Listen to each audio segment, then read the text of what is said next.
এই ব্রিজের কারণে আমার আব্বারা হসপিটাল লইয়া গেছি, আর বিরত আনতে পারছি না। একটু চিকিৎসার অভাবে ছটফট করতে করতে না ফেরার দেশে চলে যেতে হয় গ্রামের অসুস্থ মানুষগুলোকে। আর মৃত্যুর পর সেই নিথর দেহ দাফনের জন্যে নদী পার করতে হয় নৌকায় করে। বেঁচে থাকতে তো বটেই, মৃত্যুর পরেও যেন এই নদীর কাছে জিম্মি অবহেলিত বিলাসের পার গ্রামের বাসিন্দারা। স্বাধীনতার ৫৫ বছর পেরিয়ে গেলেও মৌলভীবাজারের শ্রীমঙ্গলের বিলাসের পার গ্রামের বাসিন্দাদের প্রতিনিয়ত এমন নির্মম বাস্তবতার মুখোমুখি হতে হচ্ছে। গ্রামের মাঝখান দিয়ে বয়ে গেছে পাহাড়ি নদী বিলাসছড়া। এই নদীটির দুই পারে ৭০টি পরিবারের প্রায় ৫ শতাধিক মানুষের বসবাস হলেও তাদের যাতায়াতের জন্য নেই কোনো সেতু। এতে দিনের পর দিন চরম ভোগান্তি পোহাতে হচ্ছে গ্রামটির সর্বস্তরের মানুষদের। যোগাযোগের এমন বেহাল দশায় গ্রামের ছেলে মেয়েদের বিয়ে নিয়েও পোহাতে হয় দুশ্চিন্তা। বাচ্চা কাচ্চা বিয়ে আসা দিতে পারি না, একটা লাশ পুকি আনতে পারি না।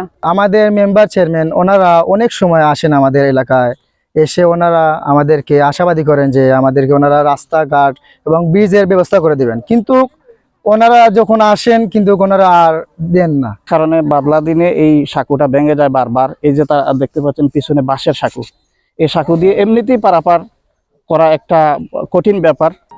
বছরের পর বছর ধরে গ্রামবাসীদের একমাত্র ভরসা নিজেদের চাঁদায় ও স্বেচ্ছাশ্রমে তৈরি এই নড়বড়ে বাঁশের সাঁকো। প্রতিদিন জীবনের চরম ঝুঁকি নিয়ে এই সাঁকো পার হন গ্রামের নারী পুরুষ, বৃদ্ধ ও কোমলমতি স্কুলগামী শিক্ষার্থীরা। এই বৃষ্টির কারণে আমরা হোম ফারিয়াফারি করতে পারি না, আমরা স্কুল মাদ্রাসা যাইতে পারি না। আজকে পরীক্ষা, আমরা আজকে খুব কষ্টে আইছি। তুই পারিলা পারছে না, আমরা কি বিপদ গেছে বন্যার সময়, হানি বানি সব বন্ধ হয়ে গেছে। ৮ বাজারও যাইতে পারে না, কিনু না।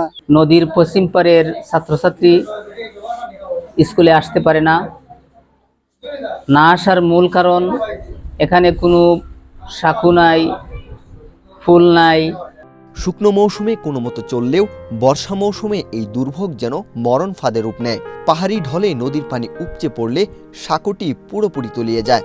সবচেয়ে কষ্টের বিষয়, এই নদীর ওপারে কোনো মানুষ মারা গেলে জানাজা ও দাফনের জন্য তার মরদেহ নৌকায় করে এপারে নিয়ে আসতে হয়।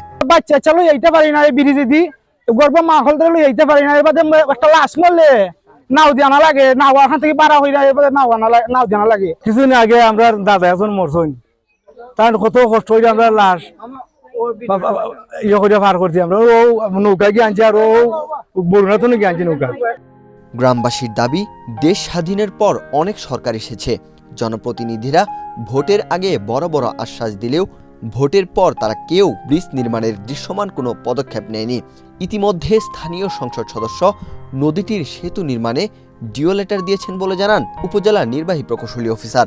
এটা আমাদের নতুন প্রকল্পের মাধ্যমে এটা আমরা এমপি মহোদয়ের ডিও লেটার এই বৃষ্টির জন্য দিয়েছেন। ইতিমধ্যে আমরা এই বৃষ্টির জন্য চিফ স্যার বরাবর এক্সটেনশনের মাধ্যমে আমরা পাঠিয়েছি।